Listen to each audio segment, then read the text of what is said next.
ओम साई राम। साई सच्चरित्र अध्याय 1। वंदना।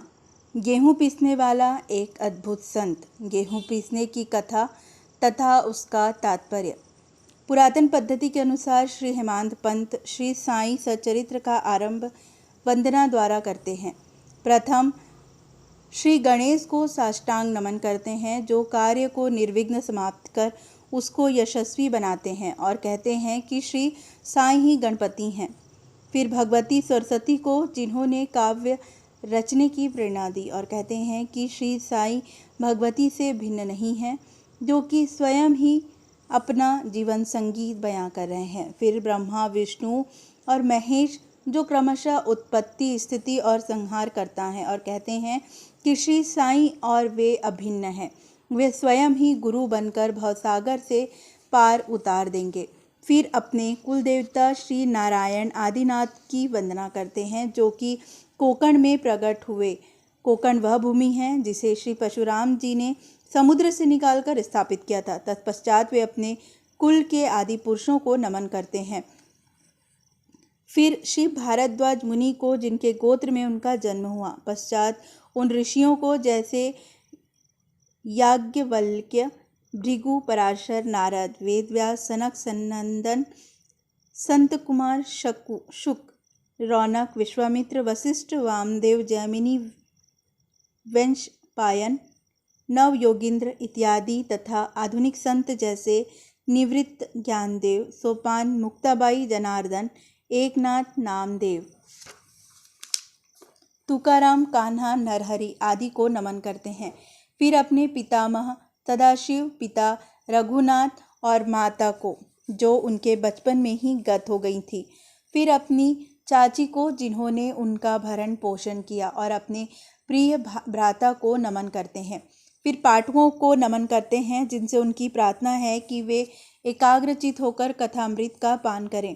अंत में श्री सच्चिदानंद सद्गुरु श्री साईनाथ महाराज को, जो कि श्री दत्तात्रेय के अवतार और उनके आश्रयदाता हैं, और जो ब्रह्म सत्य जग मिथ्या का बोध कराकर समस्त प्राणियों में एक ही ब्रह्म की व्याप्ति की अनुभूति कराते हैं। सर्व श्री पराशर, व्यास और शांडिल्य आदि के समान भक्ति के प्रकारों का संक्षेप में वर्णन कर अब ग्रंथकार महोदय निम्नलिखित कथा प्रारंभ करते हैं। गेहूं पीसने की कथा। सन 1910 में मैं एक दिन प्रातःकाल श्री साईं बाबा के दर्शनार्थ मस्जिद में गया। वहां का विचित्र दृश्य देख मेरे आश्चर्य का ठिकाना न रहा। श्री साईं बाबा मुंह हाथ धोने के पश्चात चक्की पीसने की तैयारी करने लगे। उन्होंने फर्श पर एक टाट का टुकड़ा बिछा, उस पर हाथ से पीसने वाली चक्की रखी। उन्होंने कुछ गेहूं डालकर पीसना प्रारंभ कर दिया। मैं सोचने लगा कि बाबा के चक्की पीसने से क्या लाभ है। उनके पास तो कोई है भी नहीं, और वे अपना निर्वाह भी भिक्षावृत्ति द्वारा ही करते हैं। इस घटना के समय वहां उपस्थित अन्य व्यक्तियों की भी ऐसी ही धारणा थी, परंतु उनसे पूछने का साहस किसे था। बाबा के चक्की पीसने का समाचार शीघ्र ही सारे गांव में फैल गया, और उनकी यह विचित्र लीला देखने हेतु तत्काल ही नर नारियों की भीड़ मस्जिद की ओर दौड़ पड़ी। उनमें से 4 निडर स्त्रियां भीड़ को चीरती हुई ऊपर आई, और बाबा को बलपूर्वक वहां से हटाकर उनके हाथ से चक्की का खूंटा छीनकर तथा उनकी लीलाओं का गायन करते हुए उन्होंने गेहूं पीसना प्रारंभ कर दिया। पहले तो बाबा क्रोधित हुए, परंतु फिर उनकी भक्ति भाव देख वे शांत होकर मुस्कुराने लगे। पीसते पीसते उन स्त्रियों के मन में ऐसा विचार आया कि बाबा के न तो घर द्वार है, और न इनके कोई बाल बच्चे हैं, और तथा न कोई देखरेख करने वाला ही है। वे स्वयं भिक्षावृत्ति द्वारा ही अपना निर्वाह करते हैं। अंत उन्हें भोजन आदि के लिए आटे की आवश्यकता ही क्या है। बाबा तो परम दयालु हैं, हो सकता है कि यह आटा वे हम सब लोगों में ही वितरण कर दें। इन्हीं विचारों में मग्न रहकर गीत गाते गाते उन्होंने सारा आटा पीस डाला। तब उन्होंने चक्की को हटाकर आटे का 4 समान भागों में विभक्त कर लिया, और अपना अपना भाग लेकर वहां से जाने उधत हुई। अभी तक शांत मुद्रा में निमग्न बाबा तत्क्षण ही क्रोधित हो उठे और उन्हें अब शब्द कहने लगे। स्त्रियों, क्या तुम पागल हो गई हो? तुम किसके बाप का माल हड़प कर ले जा रही हो? क्या कोई कर्जदार का माल है जो इतनी आसानी से उठाकर लिए जा रही हो? अच्छा, अब एक काम करो कि इस आटे को ले जाकर गांव की मेड़ यानी सीमा पर बिखेर आओ। मैंने शिरडीवासियों से प्रश्न किया कि जो कुछ बाबा ने अभी किया उसका यथार्थ में क्या तात्पर्य है। उन्होंने मुझे बतलाया कि गांव में विषचूका यानी कि हैजा का जोरों से प्रकोप है और इसके निवारणार्थ ही बाबा का यह उपचार है।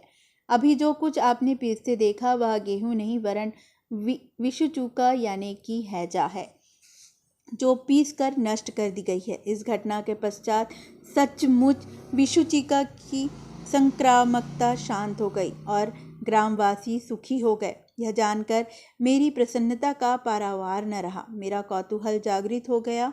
मैं स्वयं से प्रश्न करने लगा कि आटे और हैजा रोग का भौतिक तरह तथा पारस्परिक क्या संबंध है? इसका सूत्र कैसे ज्ञात हो? घटना बुद्धिगम्य सी प्रतीत नहीं होती। अपने हृदय की संतुष्टि के हेतु इस मधुर लीला का मुझे 4 शब्दों में महत्व अवश्य प्रकट करना चाहिए। लीला पर चिंतन करते हुए मेरा हृदय प्रफुल्लित हो उठा और इस प्रकार बाबा का जीवन चरित्र लिखने के लिए मुझे प्रेरणा मिली। यह तो सब लोगों को विदित ही है कि यह कार्य बाबा की कृपा और शुभ आशीर्वाद से सफलतापूर्वक संपन्न हो गया। आटा पीसने का तात्पर्य। शिरडीवासियों ने इस आटा पीसने की घटना का जो अर्थ लगाया वह तो प्रायः ठीक ही है, परंतु इसके अतिरिक्त मेरे विचार से कोई अन्य अर्थ भी है। बाबा शिरडी में 60 वर्षों तक रहे और इस दीर्घ काल में उन्होंने आटा पीसने का कार्य प्रारंभ प्रायः प्रतिदिन ही किया। पीसने का अभिप्राय गेहूं से नहीं वरन अपने भक्तों के पापों, दुर्भाग्यों, मानसिक तथा शारीरिक तापों से था। उनकी चक्की के 2 पार्टों में ऊपर का पार्ट भक्ति तथा नीचे का कर्म था। चक्की की मुठिया जिसे पकड़कर वे पीसते थे वह था ज्ञान। बाबा का दृढ़ विश्वास था कि जब तक मनुष्य की हृदय से प्रवृत्तियां, आसक्ति, घृणा तथा अहंकार नष्ट नहीं हो जाते, जिनका नष्ट होना अत्यंत दुष्कर है, तब तक ज्ञान की अनुभूति संभव नहीं है। यह घटना कबीरदास जी की इसके तदनुरूप घटना की स्मृति दिलाती है। कबीरदास जी एक स्त्री को अनाज पीसे देकर अपने गुरु निपट निरंजन से कहने लगे कि मैं इसीलिए रुदन कर रहा हूँ कि जिस प्रकार अनाज चक्की में पीसा जाता है उसी प्रकार मैं भी भवसागर रूपी चक्की में पीसे जाने की यातना का अनुभव कर रहा हूँ। उनके गुरु ने उत्तर दिया कि घबराओ नहीं, चक्की के केंद्र में जो ज्ञान रूपी दंड है उसी को दृढ़ता से पकड़ लो। जिस प्रकार तुम मुझे करते देख रहे हो, इससे दूर मत जाओ, बस केंद्र की ओर ही अग्रसर होते जाओ और तब यह निश्चित है कि तुम इस भवसागर रूपी चक्की से अवश्य ही बच जाओगे।